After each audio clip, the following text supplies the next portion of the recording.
أعوذ بالله من الشيطان الرجيم. بسم الله الرحمن الرحيم. إنا أنزلناه في ليلة القدر وما أدراك ما ليلة القدر.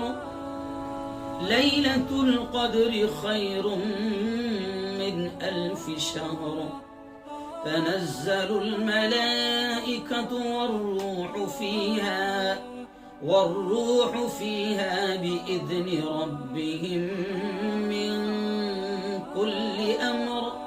سلام هي حتى مطلع الفجر. صدق الله العظيم. بہت ہی قابل صد احترام میرے نوجوان دوستوں، بزرگوں، ساتھیوں اور اپنے اپنے گھروں میں بیٹھ کر سن رہی میری پردہ نشین ماؤں اور بہنوں، استقبال ہے آپ کا بسم اللہ اسلامک ٹیوب میں. یہی نام ہے شاید، بسم اللہ اسلامک اسٹوڈیو. یہ جوان پہلے بھی آئے تھے اور ان کو میں نے باقاعدہ رمضان کیسے گزارے اس پر تفصیلی گفتگو میں نے کی تھی. آج دیکھیے 19واں روزہ ہے، 20ویں آج شب رہے گی. میرے جوانوں، میرے بزرگوں، میری ماؤں اور بہنوں، بہت اہم پیغام لے کر آج ہم بسم اللہ اسلامک اسٹوڈیو کے ذریعے سے پہنچ رہے ہیں. اس کو آپ خود بھی سنیں اور دوسروں تک پہنچائیں. سب سے پہلے تو ہم سب مل کر اللہ رب العزت کا اس احسان پر، اس انعام پر بے انتہا شکر ادا کریں کہ اخیر عشرے تک اس مالک نے ہم سب کو پہنچا دیا. آپ اور ہم دیکھ رہے ہیں کہ یہ جو 10 دن 20 دن گزرے ہیں رمضان کے، اس میں بھی ہم نے دیکھا کہ سینکڑوں ایسے لوگ ہیں جن کو ہم جانتے ہیں یا ہمارے رشتہ داروں میں ہیں، ہمارے محلے والوں میں ہیں، ہمارے فرینڈ سرکل میں ہیں، دوستی یاری کے لوگ تھے جو کورونا کی وجہ سے موت کا شکار ہوئے ہیں، زندگی اور موت کی جنگ وہ ہارے ہیں اور دنیا سے چلے گئے ہیں. لیکن اللہ کا ہم پر احسان ہے کہ اللہ نے ہم کو زندگی دیا، اور میں سمجھتا ہوں کہ یہ زندگی اس لیے دیا کہ اس زندگی کو ہم قیمتی بنائیں، اور اللہ نے موقع بھی دے دیا. رمضان کا اخیر عشرہ ہے اور اخیر عشرہ بہت قیمتی عشرہ ہے، جس کی اہمیت کا اندازہ آپ اس بات سے لگا سکتے ہیں کہ ہماری ماں حضرت عائشہ رضی اللہ تعالی عنہا فرماتی ہے کہ رمضان کا جب اخیر عشرہ کے معنی عربی میں ہوتے 10 تو جو اخیر کے جو 10 دن ہیں، عشرہ کے اخیر عشرہ یعنی اخیر کے 10 دن، تو اخیر کے 10 دن رمضان کے جو آئندہ کل یعنی 20ویں روزے سے گویا کہ شروع ہو جائے گی، پہلی تاخرات رہے گی 21ویں، تو اخیر عشرے کے تعلق سے ہماری ماں حضرت عائشہ رضی اللہ تعالی عنہا فرماتی ہے کہ پیارے آقا صلی اللہ علیہ وسلم جب اخیر عشرہ آتا تو عبادت وغیرہ میں وہ مجاہدہ کرتے اور وہ مشقت اٹھاتے جو دوسرے دنوں میں آپ نہیں کرتے.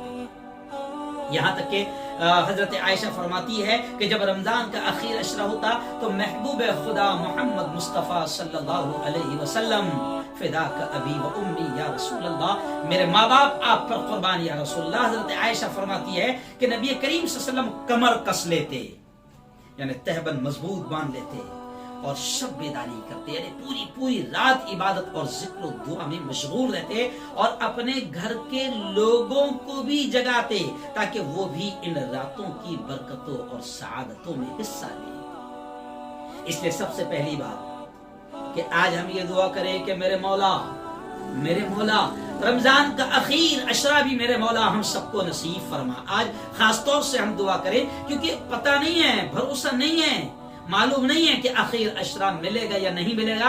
تو سب سے پہلا کام ہم یہ کریں کہ اللہ سے رو رو کر گڑ گڑا کر اللہ کے سامنے دعائیں کریں کہ میرے مولا آخر عشرہ ہم کو نصیب فرما، میرے مولا آخر عشرہ ہم کو نصیب فرما. اور آخر عشرہ کیوں، یہ بھی سن لیں، آخر عشرہ کیوں کہ آخر عشرے میں اللہ رب العزت نے ایک رات ایسی رکھی ہے کہ جس کے بارے میں قرآن یہ کہتا ہے کہ وہ رات ہزاروں مہینوں سے افضل ہے. جی ہاں، قرآن نے مستقل اس ایک رات کی اہمیت اور فضیلت میں قرآن میں مستقل اسپیشلی ایک سورت نازل ہوئی جسے ہم سورۃ القدر بھی کہتے ہیں۔ اللہ نے کہا انا انزلناہ فی لیلۃ القدر، اللہ کہتا ہے ہم نے اس کتاب کو، اس کو یعنی قرآن کو لیلۃ القدر میں اتارا۔ اور پھر اللہ خود اس رات کی اہمیت کتنے پیارے انداز میں کہتا ہے وما ادراک ما لیلۃ القدر، میرے بندو کیا تم جانتے ہو؟ نبی سے مخاطب اللہ ہو رہا ہے لیکن نبی کے ذریعے پورے بندوں سے کہہ رہا ہے کہ کیا تم جانتے ہو اس رات کے بارے میں کہ وہ کیا ہے، یعنی اس کی اہمیت کیا ہے، اس کی فضیلت کیا ہے، اس کا مقام کیا ہے، اس کا اجر، اس کا انعام کیا ہے؟ اب ظاہر بات ہے پھر اللہ خود جواب دے رہا ہے، اللہ خود جواب دے رہا ہے لیلۃ القدر خیر من الف شہر، میرے بندو اللہ کہہ رہا ہے میرے بندو لیلۃ القدر وہ ایک رات خیر بہتر ہے، الف شہر ہزاروں مہینوں سے بہتر ہے، یعنی ہزاروں مہینوں میں عبادتیں کرنے کا جو ثواب ملے گا اللہ کہتا ہے وہ ثواب صرف اور صرف اس ایک رات میں ملے گا۔ اس لیے اللہ کے نبی صلی اللہ علیہ وسلم اس رات کو تلاش کرنے کا حکم دیتے۔ نبی نے کہا ڈھونڈو اس رات کو، تلاش کرو اس رات کو، ڈھونڈو اس رات کو۔ اور نبی نے کہا کہ اگر وہ ایک رات کسی خوش نصیب کو مل جائے گی تو وہ پھر ہزاروں مہینوں کی عبادتوں کا ثواب اپنے دامن میں سمیٹ لے گا۔ جی ہاں، اس لیے کروایا گیا اعتکاف، اسی لیے کروایا گیا اعتکاف، کیونکہ جب آدمی اعتکاف میں رہے گا، کیونکہ اعتکاف کے معنی ہوتے ہیں کہ اللہ کے گھر میں ٹھہر جانا۔ جب آدمی اللہ کے گھر میں ٹھہر جائے گا، رک جائے گا، جسے ہم اعتکاف کہتے ہیں، اور وہ کب سے شروع ہوتا ہے سب جانتے ہیں کہ جیسے ہی 20واں روزہ جیسے ہی ختم ہوا، عصر کے بعد سے تیاری کر کے لوگ مسجد میں چلے جاتے ہیں، اور جیسے ہی 20واں روزہ افطار ہو گیا، اب 21ویں شب شروع ہو گئی، پہلی شب شروع ہو گئی، اور وہاں سے ہمارا اعتکاف شروع ہو گیا۔ اب جب رمضان ختم ہوگا اور عید کا چاند دیکھے گا اعتکاف ہمارا ختم ہوگا۔ تو یہ اعتکاف ہوتا ہے، مسجد میں ٹھہر جانے کو اعتکاف کی نیت سے اسے اعتکاف کہتے ہیں۔ اور اللہ کے نبی صلی اللہ علیہ وسلم اعتکاف اسی لیے کیا فرماتے تھے، اسی لیے آپ صلی اللہ علیہ وسلم کا معمول رہا ہے اعتکاف کا، تاکہ وہ رات مل جائے جو ہزاروں مہینوں سے افضل ہے۔ اور اعتکاف میں رہے گا تو عبادت تو ہوگی ہی ہوگی، جی ہاں، اور وہ رات کنفرم ملے گی ہی ملے گی۔ اچھا، اعتکاف میں بیٹھنے کا سب سے بڑا فائدہ کیا ہے کہ نبی کریم صلی اللہ علیہ وسلم نے کہا کہ جب آدمی اعتکاف میں بیٹھ جاتا ہے، اللہ کے گھر میں چلا جاتا ہے، تو گھر کس کا ہے؟ اللہ کا۔ تو اب جس کے گھر میں گئے اس کے مہمان ہو گئے، جس کے گھر میں گئے اس کے مہمان ہو گئے۔ اور ہمارے یہاں کوئی جب مہمان آتا ہے تو ہم اپنی حیثیت کے اعتبار سے ہم اس کی قدر کرتے ہیں، اس کی میزبانی کرتے ہیں۔ اور جب شہنشاہ کے مہمان بن گئے ہیں، رب العالمین کے مہمان بن گئے، اس رب کے مہمان بن گئے، تو اس کی شان کے اعتبار سے وہ میزبانی کرتا ہے، وہ قدر کرتا ہے، وہ مہمانی کرتا ہے، اور اس کی شان لفظ میں بیان ہی نہیں کی جا سکتا۔ تو اب اعتکاف کرنے والا اللہ کا مہمان ہو جاتا ہے۔ اور حدیث کے اشارے ملتے ہیں کہ جب آدمی اعتکاف میں رہتا ہے اور مسجد میں بیٹھ جاتا ہے تو اب وہ ٹیکا لگا کر آرام سے بیٹھا بھی ہے تو عبادت ہے، سویا ہوا بھی ہے تو عبادت ہے، خاموش لیٹا ہوا ہے تو بھی عبادت ہے۔ تو اب اعتکاف میں بیٹھ گیا تو اس کا ہر لمحہ عبادت ہے۔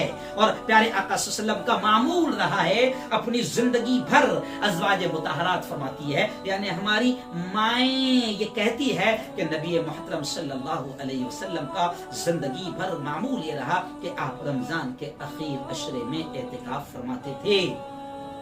اور اعتکاف کا اصل مقصد یہی ہے کہ وہ شب قدر مل جائے، کیونکہ وہ جب اللہ کے گھر میں رہے گا تو رات کا کچھ حصہ عبادت میں گزرے گا۔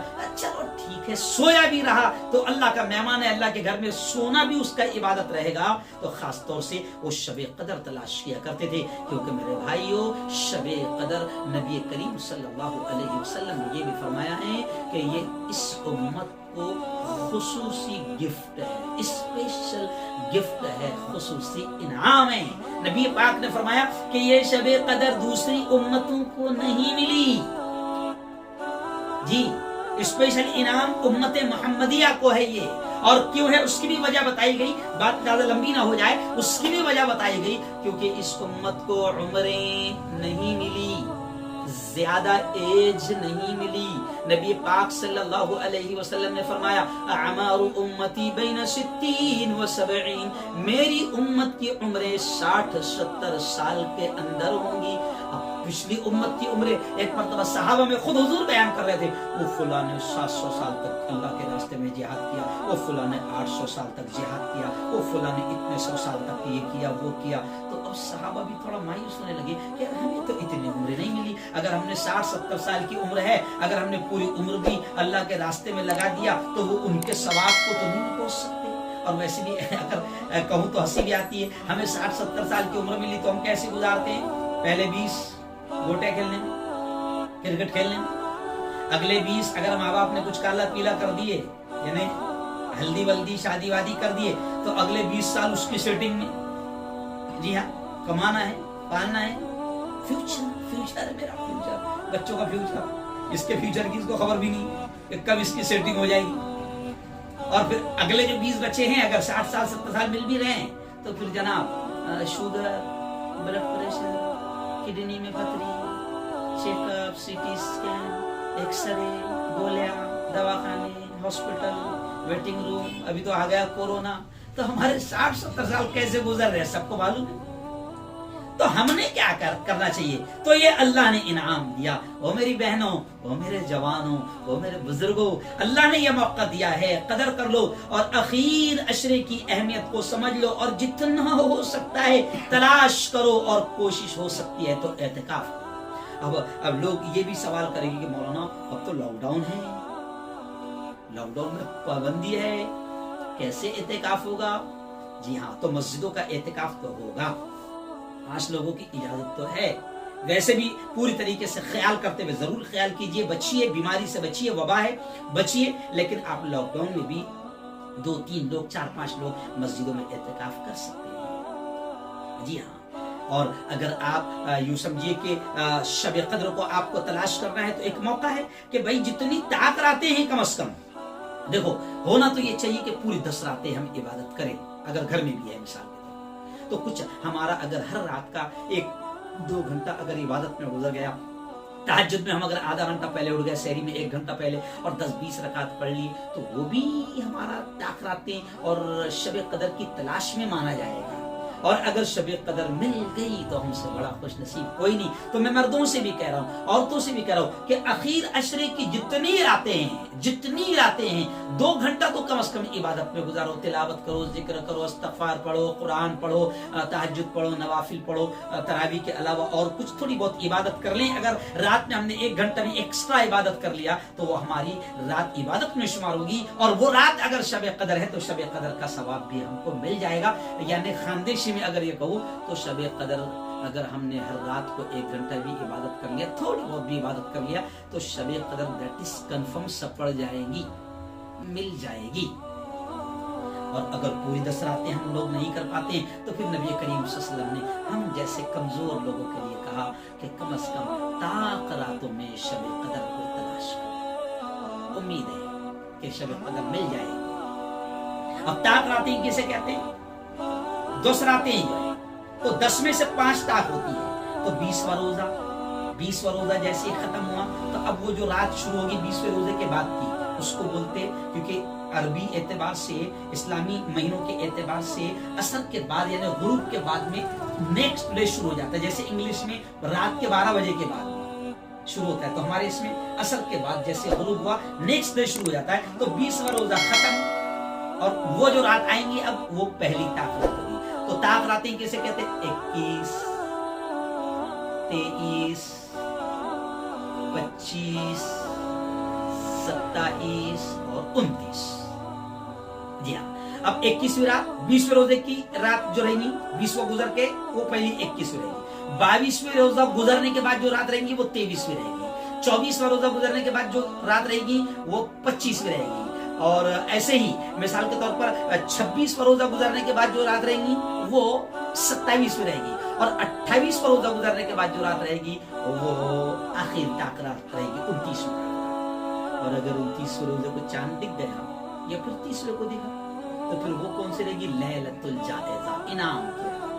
اس دن جتنا مانگنا ہے اللہ سے مانگ لو۔ 1 مہینے کے روزے عبادتوں سے اللہ بہت خوش ہو گیا، اور اب اللہ دینا چاہتا ہے، جتنا چاہو اللہ سے لے لو۔ تو میرے بھائیوں، میری بہنوں، بس اتنا ہی کہوں گا کہ اخیر عشرہ اللہ سے مانگو، اور اگر اخیر عشرہ مل گیا تو پھر اس اخیر عشرے کی قدر کر لو، اور جتنی عبادت ہو سکتی ہے عبادت کرو، اور اخیر عشرے کو قیمتی بناؤ، اور اخیر عشرے میں شب قدر کو تلاش کرو، کیونکہ یہ وہ رات ہے جس رات جو ہزاروں مہینوں سے افضل ہے۔ اور اللہ آگے کہتا ہے تنزل الملائکۃ والروح فیہا، کہ اس رات میں جبرائیل بھی، فرشتوں کے سردار بھی، فرشتوں کی پوری جماعت کے ساتھ زمین پر اتر آتے ہیں۔ اور یہ پوری رات کے بارے میں اللہ کہتا ہے سلام ہی حتی مطلع الفجر، اور یہ پوری رات اللہ کی جانب سے سلامتی، رحمتی، برکتی برستی رہتی ہے مطلع الفجر، جب تک کہ فجر نہ ہو جائے،